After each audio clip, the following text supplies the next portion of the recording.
안녕하세요. 마인드스톰 인벤터 앱을 활용한 레고 스파이크 프라임 인공지능 교육자료 1차 시 마인드스톰 인벤터 앱 이해하기 시간입니다. 이번 수업에서는 EV3를 필두로 다양한 레고 제품이 교육 현장에 많이 사용되었고, 시간이 흐르고 다른 제품들이 단종되고 대체제로 출시되었던 스파이크 프라임이 많은 인기를 얻습니다. 다만 이전 세대인 EV3까지도 가능했던 인공지능 블록을 스파이크 프라임에서는 사용하지 못하여 인공지능 교육에 활용되지 못하고 있는 현실이 있습니다. 이 문제를 보완하기 위하여 이번 수업에서는 인공지능 활용을 위한 레고 마인드스톰 인벤터 앱을 이해하고 활용하는 데 목적을 두었습니다. 수업 활동 구성은 아래와 같습니다. 스파이크 프라임 이해하기를 첫 번째 활동으로 진행한 후 스파이크 프라임을 제어할 수 있는 다양한 앱을 이해하는 게 두 번째 활동으로 구성되어 있습니다. 마지막으로 레고 마인드스톰 인벤터 앱을 활용하여 기본 기능을 익히는 활동으로 구성되어 있습니다. 학습 목표는 마인드스톰 인벤터 앱을 이해하는 데 학습 목표가 있습니다. 먼저 스파이크 프라임을 이해하기 위하여 마인드스톰의 발전을 보도록 하겠습니다. 교육용 레고는 1세대, 2세대, 3세대를 거듭하면서 발전을 하였고, 마인드스톰 자체가 어렵다는 의견에 따라 다양한 파생 제품이 등장합니다. 대표적으로 위도 2.0, 인벤터 등이 등장하게 됩니다. 이런 요소들을 모두 합쳐서 스파이크 프라임이 등장하게 되는데요. 스파이크 프라임의 경우 스팀의 모든 요소가 탐구 가능하며 초등학교 고학년 및 중학교 학생들을 위한 스팀 학습 도구로 스파이크 프라임에서만 사용 가능한 부품 등을 적용하여 제품을 차별화하였습니다. 스파이크 프라임의 구성을 살펴보도록 하겠습니다. 먼저 테크닉 라지 허브인데요. 해당 제품의 경우 스파이크 프라임의 두뇌라고 생각하시면 됩니다. 입출력 포트가 달려있고 충전식 배터리, 그리고 라이트 인터페이스 3개의 버튼, 그리고 가운데는 LED 매트리스 백색 디스플레이가 달려 있습니다. 입출력 포트에는 각 센서들이나 모터가 이제 연결이 되게 되고요. 해당 이 허브만으로도 몇 가지의 센서가 달려 있어서 해당 센서를 활용하는 것도 가능합니다. 그래서 전용 블록들을 활용해서 이것을 제어하게 됩니다. 두 번째로 보실 거는 테크닉 미디엄 앵글 모터입니다. 이렇게 생긴 모터를 이용해서 바퀴라든지 톱니바퀴 등을 움직이게 되고요.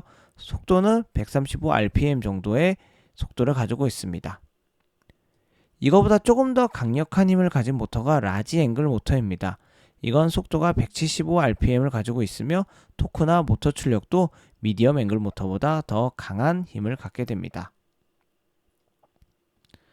이렇게 카메라처럼 생긴 것은 테크닉 컬러 센서라고 불립니다.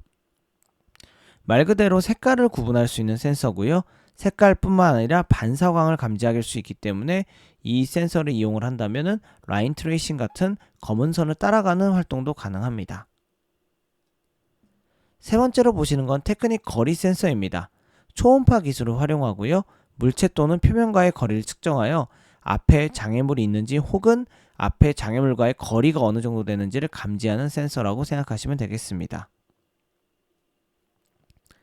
다음으로 살펴볼 센서는 테크닉 힘 센서입니다.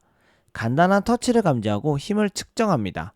근데 단순히 터치만 감지하는 것이 아니라 힘을 감지한다는 게 조금 더 이전 세대보다 더 강력해진 센서의 특징이라고 보시면 되겠습니다. 그럼 두 번째로 프로그램을 이해를 해보도록 하겠습니다. 해당 프로그램은 현재 스파이크 프라임을 구동할 수 있는 프로그램은 크게 세 가지가 있습니다. 첫 번째는 스파이크 앱입니다. 가장 최신의 레고 에듀케이션에서 제공하는 앱이고요. 해당 앱을 이용하면 빠르게 블루투스 연결 가능하고 새로운 파이썬 API 등을 활용할 수 있다는 장점이 있습니다.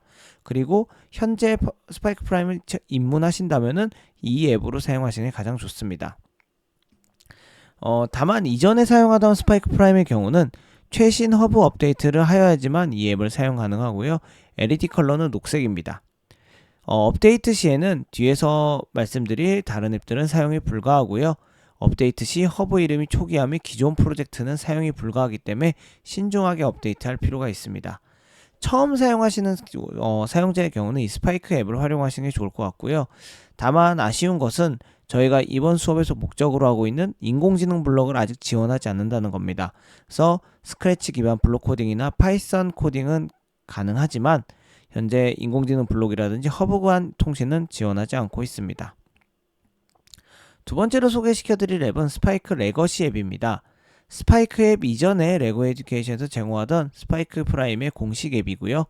파이썬 코딩을 기본 제공하며 이전에 활용했던 프로젝트들이 사용 가능합니다. 다만 약간의 블루투스 연결이 좀 느리다는 단점이 있고요.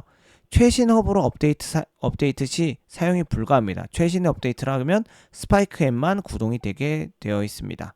그래서 만약에 허브 기기를 최신 업데이트 하셨다면은 다운그레이드 하셔서 스파이크 레거시 앱을 활용하셔야 됩니다. 마찬가지로 스크래치 기반 블록 코딩 및 파이썬 코딩은 지원하고 있지만 인공지능 블록이나 허브 간 통신은 불가하기 때문에 이번 수업의 목적에는 맞지 않는 앱이라고 보시면 되겠습니다. 마지막으로 소개시켜드릴 앱은 마인드스톰 로봇 인벤터 앱입니다. 이 앱 같은 경우 사실 스파이크 프라임 앱은 아닙니다. 앞서 제가 말씀드렸던 것 중에 인벤터라는 것이 있다고 말씀을 드렸는데요. 그건 이제 마인드스톰의 4세대 버전을 인벤터라고 부릅니다. 그러면서 사실상 마인드스톰 버전은 거기서 이제 마치게 되는데요. 인벤터의 경우는 스파이크 프라임과 허브부터 시작해서 거의 모든 부품을 공유합니다. 그래서 해당 앱도 스파이크 프라임에 적용이 가능하고요. 그래서 사실상 같은 제품이기 때문에 이 앱이 사용 가능합니다. 이 앱을 사용할 때 주의하실 점은 마인드스톤 기반으로 허브 업데이트를 해야 된다는 겁니다. 스파이크 프라임 기반으로 업데이트가 되어 있다면 다운그레이드 하셔서 마인드스톤 기반으로 업데이트를 하셔야 되고요. 이렇게 업데이트하게 되면 이 마인드스톤 로봇 인벤터 앱 전용으로만 활용이 가능합니다. 즉 마인드스톤 로봇 인벤터 앱을 위하여 업데이트한 허브의 경우는 다른 스파이크 앱이나 스파이크 레거시 앱에서 작동하지 않습니다. 굳이 이 인벤터 앱을 활용하는 이유는 다른 것도 다 가능하지만 인공지능 블록이 활용 가능하다는 점입니다. 또한 허브 간 통신을 지원하기 때문에 이런 점들도 조금 더 스파이크 앱을 그냥 활용했을 때보다 인공지능적으로 좀 활용할 수 있는 활용성이 좀 더 넓다고 생각하시면 되겠습니다. 마인드스톰 로봇 인벤터 앱의 설치는 어렵지 않습니다. 윈도우 앱 스토어에서 검색만 하시면은 스토어에서 다운로드가 가능하고요. 혹은 공식 홈페이지에서 가능합니다. 공식 홈페이지에서는 이제 스파이크 프라임 앱들을 모두 지원을 하고 있고요. 여기서 다운로드 받으시면 되고요. 그리고 이제 레고 마인드스톰 로봇 인벤터 같은 경우는 윈도우 사용자의 경우는 윈도우 앱에서 설치하시는 게 가장 편리하실 것 같습니다. 레고 마인드스톰 인벤터 앱을 실행해 보시면은 이런 창이 뜨게 됩니다. 아무래도 스파이크 프라임에 이미 교육적 목적이 있지만은 이 인벤터 앱 같은 경우는 교육보다는 조금 더 즐거움과 오락적인 일반적인 레고의 개념에 좀 더 가깝기 때문에 이렇게 로봇을 작동하는 그림으로 먼저 나오게 됩니다. 요 로봇 작동하는 그림 아래쪽에 보시면은 요 네 가지 메뉴가 보이게 되는데 이 메뉴를 통해서 조작을 하시면 되겠습니다. 요 네 가지 메뉴 중에 코드라고 입력된 거를 해보시면은 이렇게 바로 코드를 입력하실 수가 있고요. 혹은 옆에 프로젝트를 입력해 보시면 내가 작성한 프로젝트를 다 볼 수도 있습니다. 지금은 프로젝트를 클릭해 보시고 프로젝트에서 더하기 버튼을 이용해서 한번 신규 프로젝트를 생성을 해 보도록 하겠습니다. 새 프로젝트를 생성하게 되면은 어떤 방식을 선택할 건지가 나오게 됩니다. 이번 수업에서는 저희가 계속 스크래치 기반 단어 블록 코딩을 활용할 예정이기 때문에 단어 블록 코딩을 클릭하시면 되고요. 혹시나 파이썬에 관심이 있거나 파이썬으로 코딩을 하고 싶으실 경우에는 파이썬을 클릭하시면 되겠습니다. 조립 방식은 일반적인 엔트리나 스크래치와 같은 블록 코딩 방식과 동일합니다. 여기 있는 블록들을 끄집어내서 조립을 하시면은 이게 이제 레고 마인드스톰에서 적용이 돼서 실행이 되는 구조로 되어 있습니다. 블루투스 연결은 기존 스파이크 앱과 동일합니다. 오른쪽 상단에 연결 버튼을 클릭을 하시게 되면은 이렇게 허브 모양이 나오게 됩니다. 다만 보시면 허브의 색깔이 조금 틀린데요. 요거는 인벤터에 들어가는 허브입니다. 아까도 말씀드렸다시피 스파이크에 들어가는 허브와 인벤터에 들어가는 허브가 동일하기 때문에 색깔만 다릅니다. 그래서 사용이 가능하고요. 그래서 스파이크 프라임의 허브 가운데 버튼을 눌러 전원을 켜신 다음에 연결하시면 자동으로 잡히게 됩니다. 다만 아까도 말씀드렸다시피 스파이크 앱으로 허브 업데이트가 된 경우에는 이 인벤터 앱을 사용하실 수가 없습니다. 그래서 다운그레이드 하셔서 스파이크 앱에 맞는 것이 아니라 인벤터 앱에 맞는 버전으로 업그레이드 후 사용하시는 걸 말씀을 드립니다. 학교에서 처음 다양한 그리고 다수의 학생들과 사용하실 경우에는 처음에 블루투스 연결할 경우 워낙 많은 블루투스가 뜨기 때문에 연결에 어려움이 있으실 수 있습니다. 그래서 처음 하실 경우에는 USB 연결하시고 그 허브의 이름을 바꿔주시는 걸 추천드립니다.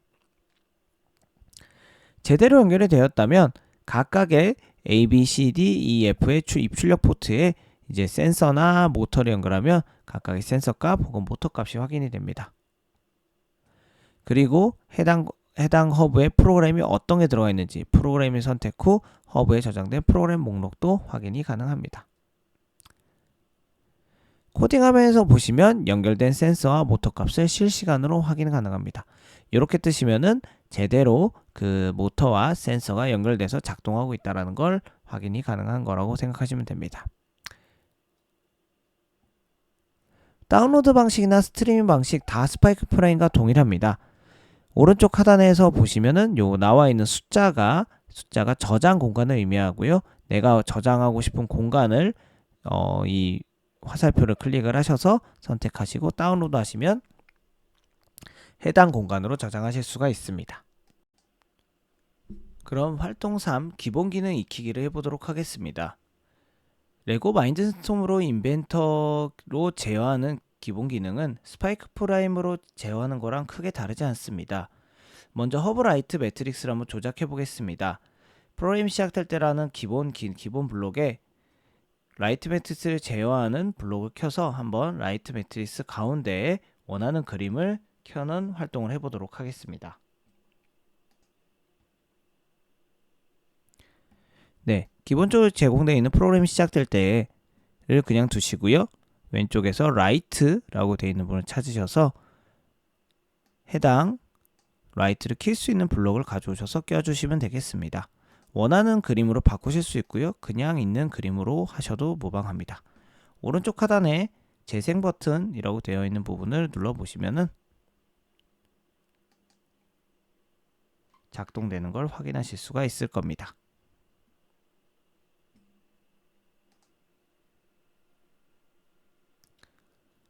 네, 두 번째로 모터를 조작하는 블럭입니다. 모터를 조작하는 파란색에 몰려 있고요. 그리고 해당 모터를 조작하기 위해 속도를 지정하고 모터 방향 그리고 회전만 어떤 회전으로 작동할지만 정해주면 모터 조작이 가능합니다. 마찬가지로 블럭을 가져와서 확인해 보겠습니다. 프로그램이 시작될 때는 그냥 그대로 두시면 되고요. 왼쪽에 모터에서 여러 가지 블럭들이 있는데요. 여기서 먼저 속도를 지정해 보겠습니다. 속도 지정을 해주시고요. 그리고 그 모터를 어느 방향으로 그리고 어떻게 작동을 시킬지 하는 블럭이 맨 위에 있습니다. 그래서 방향은 시계 방향, 반시계 방향 선택 가능하고요. 회전이나 각도 혹은 초로 제어가 가능합니다. 앞에 있는 거는 모터가 어디에 연결되냐에 따라서 그 해당 값으로 출력 포트를 바꿔주시면 되겠습니다.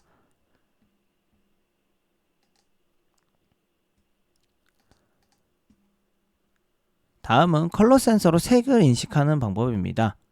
이것도 어렵지가 않은데요. 해당하는 센서 값을 이용하실 수도 있고요. 그리고 이벤트에 있는 블록을 이용하셔서 해당되는 조건이 충족될 때만 프로그램이 켜질 수 있게도 가능합니다. 이것도 센서를 뒤에 한번 연결해 보시고 그리고 같이 해보시는 걸 추천드립니다. 그러면 한번 실습을 해보도록 하겠습니다. 기존 건 이렇게 지워주시고요. 이것도 지금은 필요 없을 것 같습니다. 이벤트에 가셔서 두 번째 보시면 여기 이제 센서 그림이 있습니다. 이 그림을 보시면 어느 센서에서 활용하는 블럭인지 아실 수가 있습니다. 컬러 센서와 연결된 포트를 선택을 해주시고요. 기본적으로는 센서가 연결되면 자동으로 잡히게 됩니다. 그리고 저희가 앞서 했던 라이트, 이번엔 2초 동안 켜기를 가져오겠습니다. 이렇게 하면 끝이 되고요.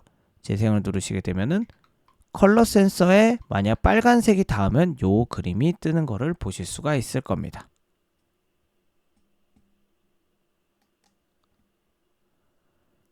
컬러 센서의 경우 더 다양한 활용 방법들이 있지만은 그 방법들의 경우는 뒤에서 더 응용 버전에서 활용을 하는 걸로 하겠습니다.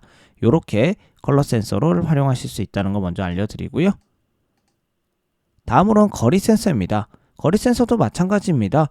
그 해당되는 블록을 가져오셔서 내가 원하는 조건이 충족될 때 그 프로그램이 실행될 수 있도록 해주시면 되겠습니다. 거리 센서의 경우도 블록의 경우는 요 이벤트와 센서에 활용할 수 있는 블록들이 모여 있습니다. 먼저 해당 조건이 충족됐을 때 활용하기 위해서 이벤트에 있는 거리 센서 그림의 블록을 가져오겠습니다. 여기 거리 센서 그림 보이시고요. 거리 센서가 연결된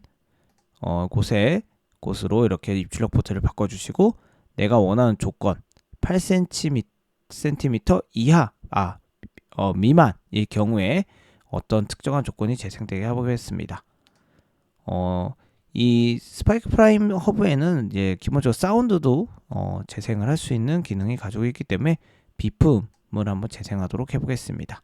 그래서 재생을 눌러보시면은 이제 해당 8cm 이하의 어떤 장애물이 들어오게 되면은 BBB 같은 비품이 재생됨을 보실 수가 있을 겁니다. 네, 이 밖에도 거리 센서에는 다양한 조건을 활용해서 자동차의 이제 충돌 방지 센서라든지 혹은 이제 실생활에 쓰는 다양한 기구들을 구현하는 데 활용할 수가 있습니다.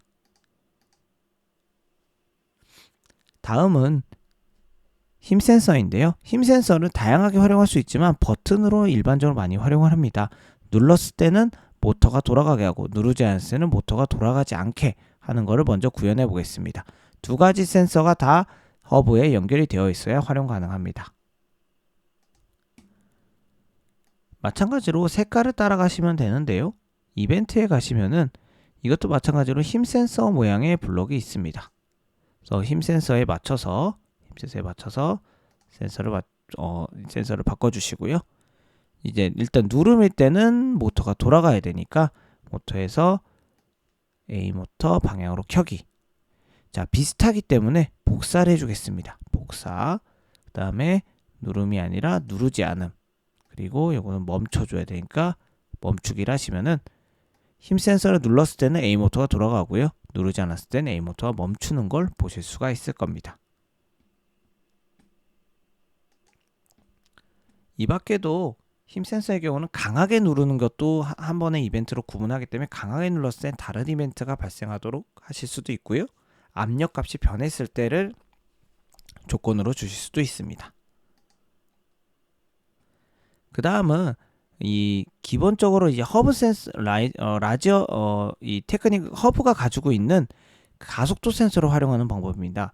가속도 센서 내부에 안에 이제 허브 안에 가속도 센서가 들어있기 때문에 흔들림이라든지 혹은 이제 왼쪽 방향 혹은 오른쪽 방향 앞 뒤로 이제 방향이 전환되는 걸 인식을 합니다. 그래서 이 자이로 센서를 활용을 해서 흔들림을 감지하는 걸 한번 해보도록 하겠습니다. 마찬가지로 색깔을 따라가시면 되는데요. 이벤트에서 보시면은 여러 가지 여기 허브 그림이 있는 것들을 보실 수가 있을 겁니다. 그래서 보시면 흔들림, 두드림, 떨어짐 등이 있고요. 옆에 보시면 앞, 뒤, 맨 위, 맨 아래 방향을 인식할 수도 있습니다. 여기에서 음악이 나오게 코딩을 해보겠습니다. 사운드에 가셔서 캔뮤 재생하기 넣어주시면 그리고 재생 버튼을 눌러주시면 흔들릴 때마다 이 음악이 재생되는 것을 보실 수가 있을 겁니다.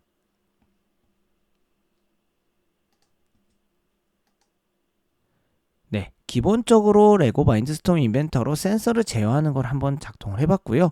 요거는 이제 뒤이어서 할 여러 활동들을 이제 어떻게 구현하는지를 기본적으로 활용하실 부분은 알아야 되기 때문에 해본 활동입니다. 그래서 한번 다양하게 여러 가지를 한번 작동을 해보셨으면 좋겠고요. 이번 시간 걸 정리해 보면은 이따 스파이크 프라임을 제어할 수 있는 앱은 3가지가 존재합니다. 그 중에서 저희가 인공지능 활용하기 위해 현재까지는 마인드스톰 인벤터 앱만이 인공지능을 제공하기 때문에 마인드스톰 인벤터 앱을 활용해서 이번 수업 시간 좀 진행하도록 하겠습니다. 기본적인 센서 활용 블록들은 스파이크 앱과 동일하고요. 다만 약간의 차이들이 있습니다. 때문에 한 번씩 확인할 필요가 있으십니다. 네, 이번 시간 수고하셨습니다. 다음 시간에 뵙겠습니다. 감사합니다.